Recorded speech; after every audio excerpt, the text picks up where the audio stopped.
Alright, we got no more time to waste, campers. What's up? Srogeee here, accompanied by my little crested gecko, still unnamed. As you can see, it is growing like crazy and had already reached the size when I need to relocate it to a bigger enclosure from the one that started out as a hatchling. Now it is 20 grams and about 15 centimeters, which is a perfect size for a move. Its next home is going to be a unique one. I found this beautiful candle holder lantern in IKEA that has 3 windows and a giant glass door. The enclosure needs some modifications though before I can put the little dude in, but that should not be a problem for an experienced builder like me. Srogeee the Builder! Subscribe and join me to build it. We got no more time to waste, campers, seriously, because this little dude had already packed its bags and is ready to move.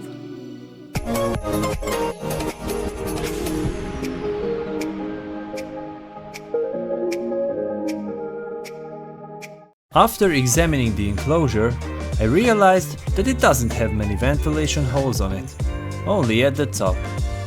This should be addressed by drilling holes to the door to create draft inside. I start by removing the door and also by removing the glass inside. Next, I drill as many holes as possible in the wood. I remove splinters for safety. The holes should not be too big to prevent crickets crawling out through them, but should be big enough to create airflow. Since this enclosure is not designed for animals in the first place, I have to seal it in several areas to prevent the sharp edges of the glass cutting the animal and also to waterproof the wood inside to withstand the constant spraying of the plant. I start by masking out the glass to have clean silicone beads.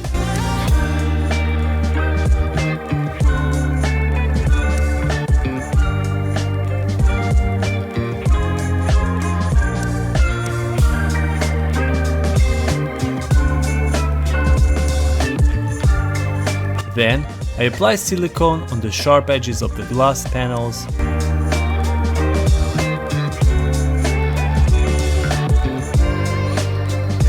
on the door,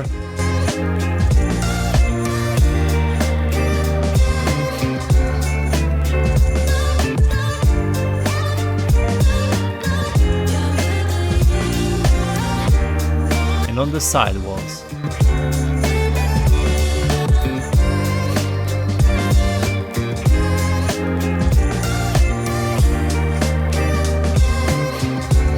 After that, I seal the wooden areas of the inside with a thin layer of silicone to make it waterproof.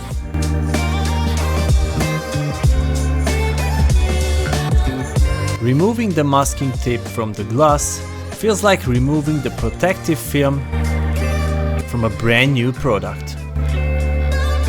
All done. Now it needs some time to cure. I'm ready to start planning out how the vivarium will house a giant pothos inside without an ugly planter taking up most of the space. Oh, I have a cool idea. I'm going to grow the plant through the bottom and fix the planter from the outside. Cool! First, I remove the metal sheet from the bottom.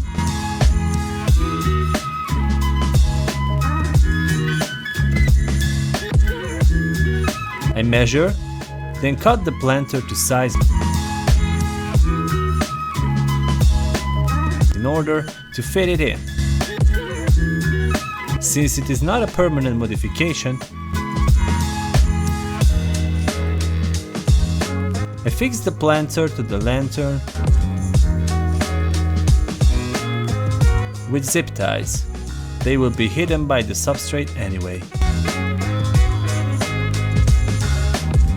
Just like this.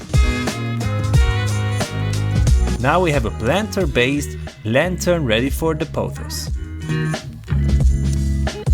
Look at this massive column of pothos. It looks awesome and will provide climbing and hiding area for the little gecko. First, I lay down a drainage layer and put a piece of geotextile fabric on it. Then I mix my terrarium substrate in a bucket and fill the planter half full with it. After that, I remove the planter and the excess soil from the pothos and put it inside the lantern. To finish it off, I top up the substrate to have a flat surface inside the bottom of the lantern. I needed to do some plantscaping to make some room and to stimulate new growth.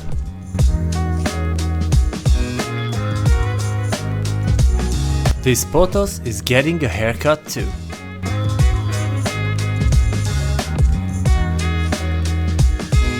Looks exceptionally good, right? I drilled 2 holes on this plastic cup to screw it to the branch. This will function as a feeding bowl holder. To achieve a more naturalistic look and provide more climbing areas for the gecko, I put in a branch.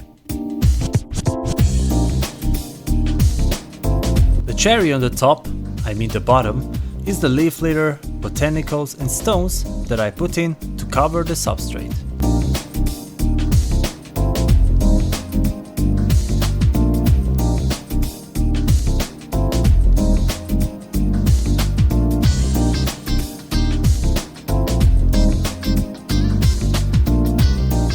These elements will add detail and interest to the lower section of the enclosure.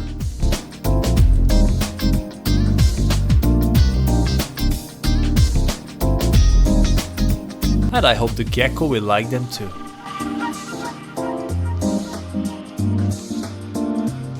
All finished and ready for a thorough spray down. Make it rain, baby!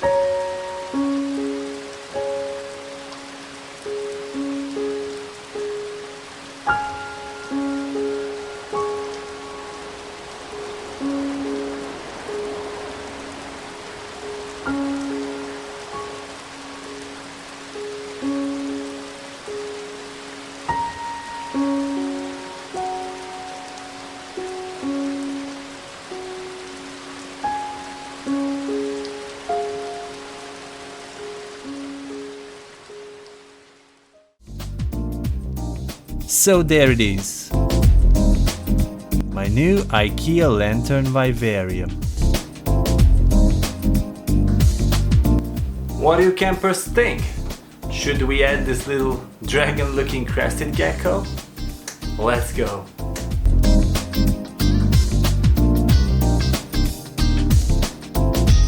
Look how it is exploring its new home. This sight warms my heart.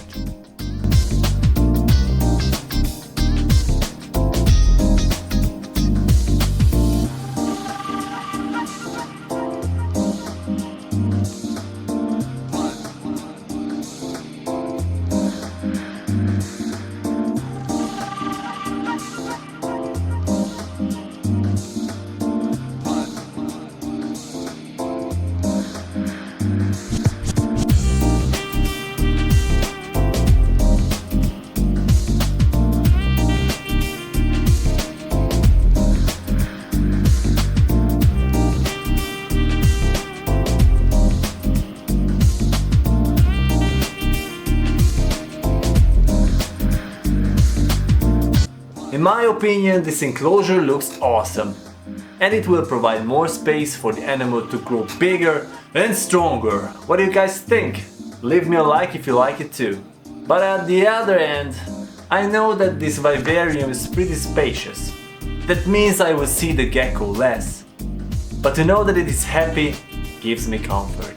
If you like this step-by-step build, guys, or got inspired to try something similar yourself, please subscribe to my channel Not only to make this little gecko famous, but also to make the Lego Jeep Wrangler build faster.